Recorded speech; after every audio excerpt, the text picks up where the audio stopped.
The tradition of quilting has been in my family for generations, and it's beautiful to see the evolution of this art form firsthand through the heritage of our family.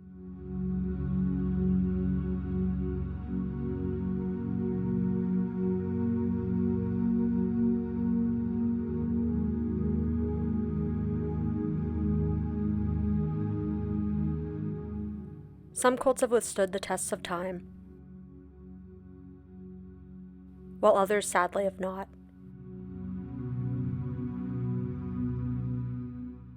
Each quilt tells its own story, and sadly many of those stories get lost as the years go by.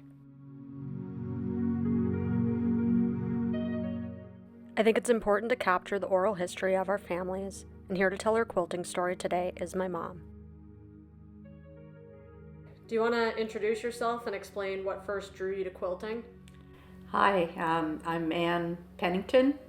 What drew me to quilting was I needed a creative outlet. I was spending quite a bit of time on my own and thought that I'd like to have something creative to do.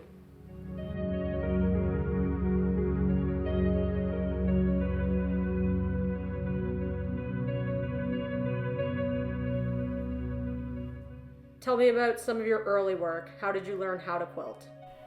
Well, I learned by looking at other people's quilts. The odd time I bought a magazine and sometimes got some tips from that. Um, just more or less by trial and error.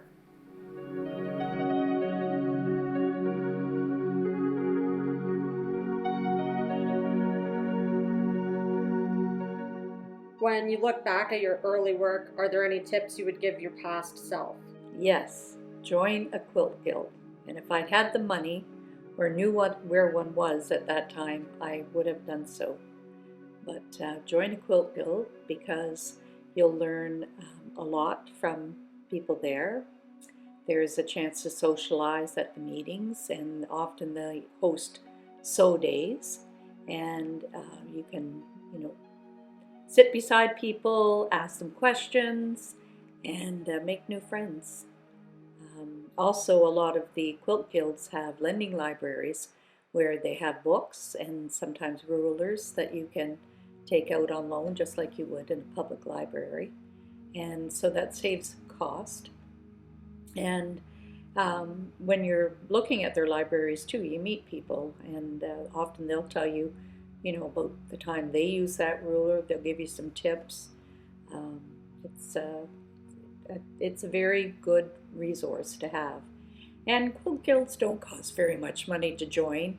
I think the most expensive one I ever joined was $50 a year. Most are anywhere between the $25 to $35 range, so it's an economical resource, and it really does open up avenues for friendships.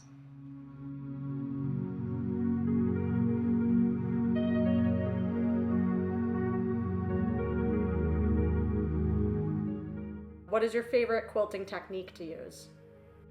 I love English paper piecing. You glue or baste paper to shapes, and it allows you to get some precise points. And here's an example of it here.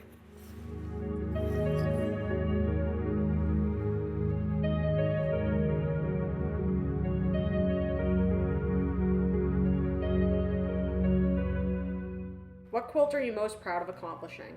I would say my Millie Stars quilt. It's an English paper piecing project that I stitched completely by hand, and it is a very soothing thing for me to do English paper piecing. I love the rhythm of the hand stitching. In the same way as I really enjoy walking, it's the rhythm of it, and it gives you a nice sense of accomplishment too that you did it by hand.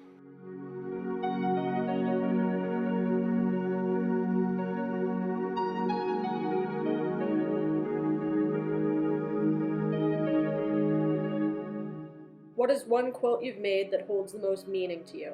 I would say the quilt with all the little hexagon flowers, all done in pink, because I had just come back to quilting, and again, it's an English paper piecing project, so I took it on the road with me everywhere I went over the time period it took.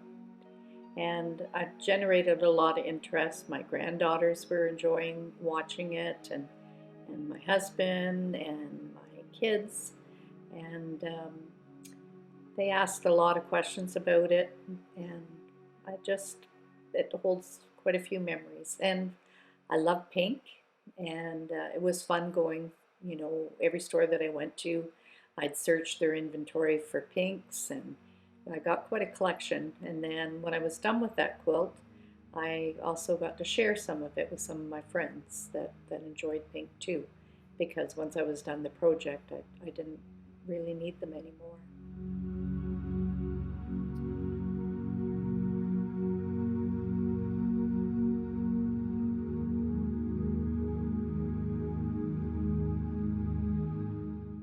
You've finished quilts for other people who have passed. Why do you think this work is important?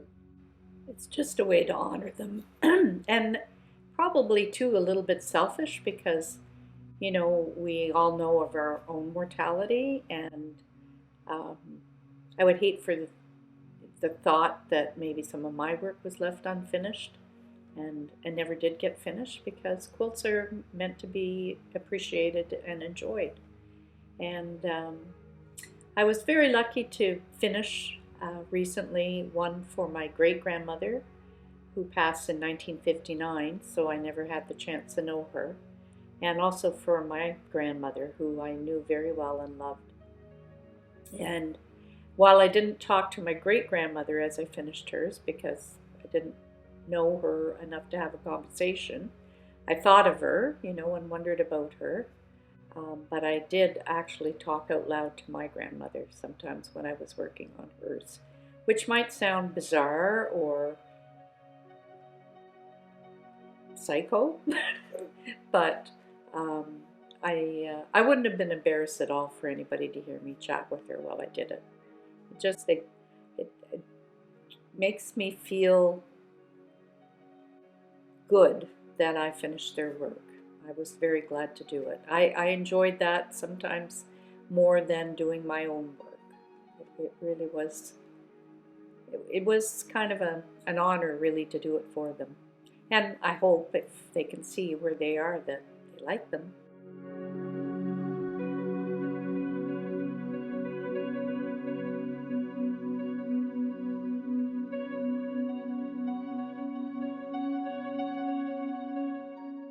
Do you have any idea how many quilts you've made over the years? My guess would be somewhere between 50 and 75. I made a number of them many years ago, but most were given away. I think only 4 of them still exist in my ownership. Um, it's probably pretty close.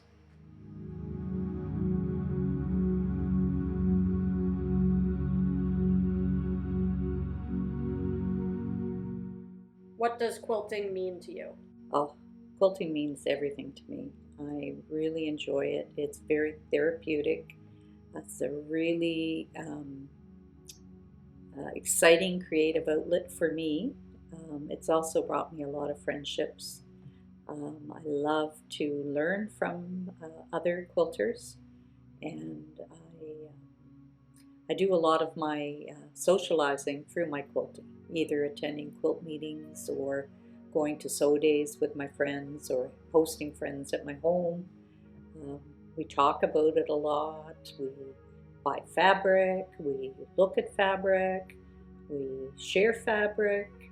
Um, it's just it's a really good community creative outlet, and you just never run out of things to do if you're a quilter.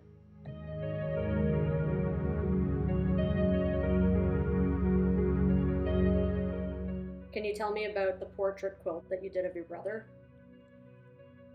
My twin brother passed when we were 35, and I had been wanting for some time to honor him with a quilt, a portrait quilt of him. But it was a very emotional task, and I wanted to, I just didn't know how I wanted to approach it. So I attended a few workshops and looked at a lot of portrait quilts online, and was trying to see what kind of a technique or approach I wanted to take. So I attended a workshop with Jack Edson. Unfortunately, I couldn't actually do any work. I more or less just listened in on that particular workshop because I was only there for an hour or two. But got a chance to talk to him about what I wanted to do. And at that time, it was coming up on the 25th anniversary of Gary's passing. And he said to me, "You must put silver in the quilt for the silver anniversary of his passing." And it was almost like a light went on at that time. And I realized I was probably going to do something with black and whites and grays, and honor him in that way. And then later on, I think it was another year or so that had passed after that, and I was at the Quilt Canada conference, and Canada Paula Brazil was there and doing two workshops that were distinctly different but were for portraits. So I worked with her and created that quilt. And at the time, I hadn't said anything to anyone else about what I was doing.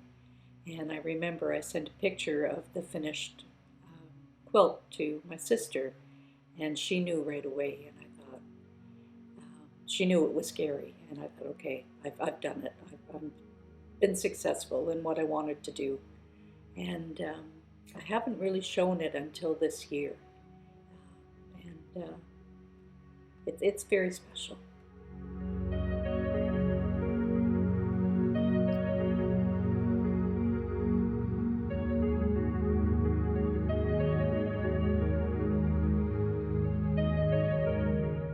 So, a question that a lot of people asked you at your presentation the other day: do you sleep?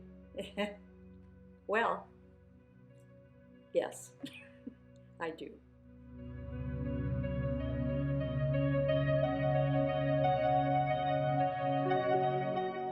Thanks for letting me film you. Do you have anything else you'd like to add about quilting or tips for people who want to get started? Other than joining guilds, do have some patience. That's one thing I lacked, especially when I was younger. Sometimes I lack it now. Sometimes I'm just really anxious to get a job done. Um, minor mistakes, don't lose any sleep over it, for sure. Not every quilt is going to be a showpiece, but it will be a treasure to your family when you're gone. And quite often mistakes, there's an old saying where it will quilt out. So in the process of actually quilting, layering the 3 layers of the quilt, quite often the mistakes aren't as noticeable anymore, and especially after a wash where everything kind of shrinks and moves. Anyway, just enjoy it. One of the things that makes me happiest about quilting is that now my daughter is starting to do it as well. Thank you so much to my mom for sitting down with me to answer these questions about her quilting journey. I hope you were able to learn a bit through her mistakes and her triumphs. She's a pretty remarkable woman. We'd love to know if you have any of your own quilting tips or stories, so let us know down in the comments. And if you enjoyed this video, we would really appreciate it if you gave it a thumbs up and subscribe to the channel to see more content like this. Bye for now!